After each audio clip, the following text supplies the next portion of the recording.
Arctic অঞ্চলকে ঘিরে বৈশ্বিক প্রভাব বিস্তারের প্রতিযোগিতা যখন ক্রমেই তীব্র হচ্ছে, তখন গ্রিনল্যান্ডকে কেন্দ্র করে যুক্তরাষ্ট্রের অবস্থান আন্তর্জাতিক রাজনীতিতে নতুন করে আলোচনার জন্ম দিয়েছে। এই প্রেক্ষাপটে গ্রিনল্যান্ড দখলের পরিকল্পনার বিরোধিতা করা দেশগুলোর বিরুদ্ধে শুল্ক আরোপের হুমকি দিয়ে পরিস্থিতি আরও জটিল করে তুলেছে মার্কিন প্রেসিডেন্ট ডোনাল্ড ট্রাম্প। তার এই বক্তব্যে কূটনীতি ও অর্থনীতি চাপ প্রয়োগ দুয়েরই স্পষ্ট ইঙ্গিত মিলছে।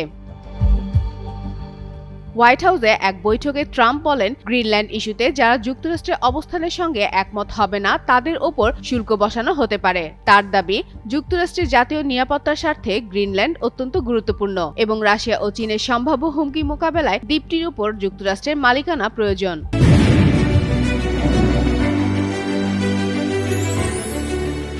তবে কোন কোন দেশের উপর এই শুল্ক আরোপ করা হবে বা কোন আইনি ক্ষমতা ব্যবহার করে তা কার্যকর করা হবে সে বিষয়ে তিনি কোনো বিস্তারিত ব্যাখ্যা দেননি। গ্রিনল্যান্ড ডেনমার্কের অধীন একটি স্বায়ত্তশাসিত অঞ্চল এবং ডেনমার্ক ও গ্রিনল্যান্ড কর্তৃপক্ষ ট্রাম্পের এই পরিকল্পনার বিরোধিতা করেছে।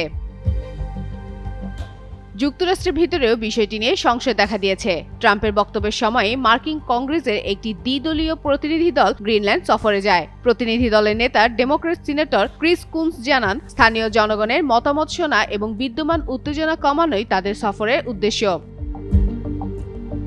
এদিকে ডেনমার্ক সতর্ক করে বলেছে, ন্যাটোর কোনো সদস্য দেশের বিরুদ্ধে শক্তি প্রয়োগ করা হলে জোটের ভিত্তি দুর্বল হয়ে পড়বে। এরই মধ্যে France, Germany, Sweden, Norway, Finland, Netherland ও যুক্তরাজ্য ডেনমার্কের প্রতি সংহতি জানিয়ে গ্রিনল্যান্ডে সীমিত সামরিক উপস্থিতি বাড়ানোর সিদ্ধান্ত নিয়েছে। ফাতেমা ফাতেহ জান, যুগান্তর নিউজ।